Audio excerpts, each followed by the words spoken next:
ओम नमः शिवाय। शास्त्रों में कहा गया है कि इस सृष्टि में हर चीज़ का अथवा प्राणी का जोड़ा है, जैसे रात और दिन, अंधेरा और उजाला, सफ़ेद और काला, अमीर और गरीब या फिर नर और नारी। बहुत से ऐसे नाम हैं, फिर एक दूसरे के ये पूरक होते हैं, दोनों ही एक दूसरे पर निर्भर होते हैं। इसी तरह दृश्य और अदृश्य जगत का भी जोड़ा है। दृश्य जगत वह है जो हमें दिखता है और अदृश्य जगत वो है जो हमें नहीं दिखता है। यह भी एक दूसरे पर निर्भर हैं और एक दूसरे के पूरक हैं। पितृलोक भी अदृश्य जगत का हिस्सा है और अपनी सक्रियता के लिए दृश्य जगत के श्राद्ध पर निर्भर होता है। हिंदू धर्म में मरने के पश्चात संस्कारों को पूरा करने के लिए पुत्र का प्रमुख स्थान माना गया है और शास्त्रों में लिखा गया है कि नरक से मुक्ति पुत्र द्वारा ही मिलती है।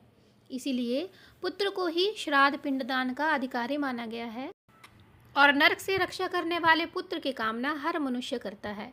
हिंदू धार्मिक ग्रंथों के अनुसार भाद्रपद पूर्णिमा से लेकर आश्विन अमावस्या तिथि तक जो 16 तिथियां होती हैं, यह पितरों को समर्पित मानी जाती है। यही 16 तिथियां श्राद्ध पक्ष या पितृपक्ष के नाम से जानी जाती हैं और इन 16 दिनों में लोग अपने पितरों को जल देते हैं और इनकी मृत्यु तिथि पर श्राद्ध करते हैं। ऐसी मान्यता है कि पितरों का ऋण श्राद्ध द्वारा चुकाया जाता है।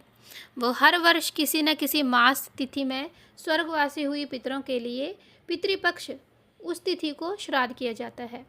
श्राद्ध के द्वारा व्यक्ति पितृऋण से मुक्त हो जाता है और पितरों को संतुष्ट करके स्वयं की मुक्ति के मार्ग। ब्रह्म पुराण में उल्लेख है कि यदि श्राद्ध नहीं किया जाता है तो पितृ श्राद्ध करने वाले व्यक्ति को श्राप देते हैं। श्राप के कारण वह वंशहीन हो जाता है अथवा पुत्र रहित हो जाता है और उसे जीवन भर कष्ट झेलना पड़ता है और घर में बीमारी बनी रहती है। पूरे वर्ष भर में श्राद्ध पक्ष केवल इन्हीं दिनों में क्यों पड़ते हैं?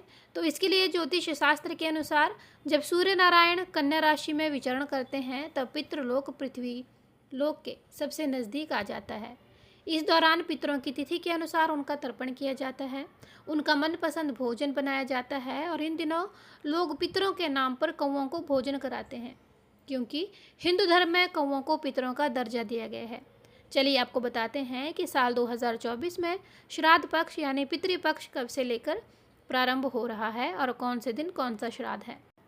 पितृपक्ष प्रारंभ होगा 17 सितंबर 2024 मंगलवार से और पितृपक्ष समाप्त होगा 2 अक्टूबर 2024 बुधवार को। इसके अलावा श्राद्ध पितृपक्ष साल 2024 में पूर्णिमा का श्राद्ध 17 सितंबर 2024 मंगलवार को है और प्रतिपदा का श्राद्ध 18 सितंबर 2024 बुधवार, द्वितीय का श्राद्ध 19 सितंबर 2024 गुरुवार, तृतीय का श्राद्ध 20 सितंबर 2024 शुक्रवार, चतुर्थी का श्राद्ध 21 सितंबर 2024, महाभरणी 21 सितंबर शनिवार को रहेगा, पंचमी का श्राद्ध 22 सितंबर रविवार, षष्ठी का श्राद्ध रहेगा 23 सितंबर 2024 सोमवार को और सप्तमी का श्राद्ध रहेगा 23 सितंबर 2024 सोमवार को।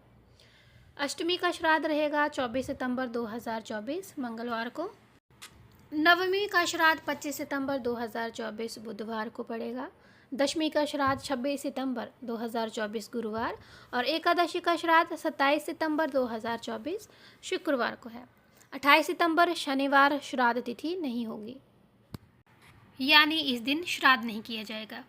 द्वादशी का श्राद्ध 19 सितंबर 2024 रविवार को और मघा श्राद्ध 19 सितंबर 2024। त्रयोदशी का श्राद्ध रहेगा 30 सितंबर सोमवार को और चतुर्दशी श्राद्ध 1 अक्टूबर मंगलवार के दिन रहेगा। इसके साथ ही 2 अक्टूबर बुधवार को सर्वपितृ अमावस्या के दिन श्राद्ध पक्ष का अंतिम दिन होगा। इसी दिन रात यानी पितृपक्ष की समाप्ति होगी। इस बार साल का दूसरा चंद्र ग्रहण भाद्रपद पूर्णिमा के दिन यानी 18 सितंबर को लगने जा रहा है। ऐसे में क्योंकि यह ग्रहण हमारे देश में दिखाई नहीं देगा, इसलिए पितृ संबंधी कार्य तर्पण आदि जो भी समय निर्धारित किए गए हैं अपने समय पर ही होंगे। सूतकाल हमारे देश में मान्य नहीं होगा। ऐसे में चंद्र ग्रहण कब से कब तक रहेगा, इसके बारे में जानने के लिए हम एक और वीडियो बनाएंगे। तो ये थी आज की हमारी वीडियो। अगर आपको हमारे चैनल में दी गई जानकारी अच्छी लगे तो हमारे चैनल को ज़रूर सब्सक्राइब और शेयर कीजिएगा। हम मिलते हैं एक नए वीडियो के साथ, तब तक के लिए ओम नमः शिवाय।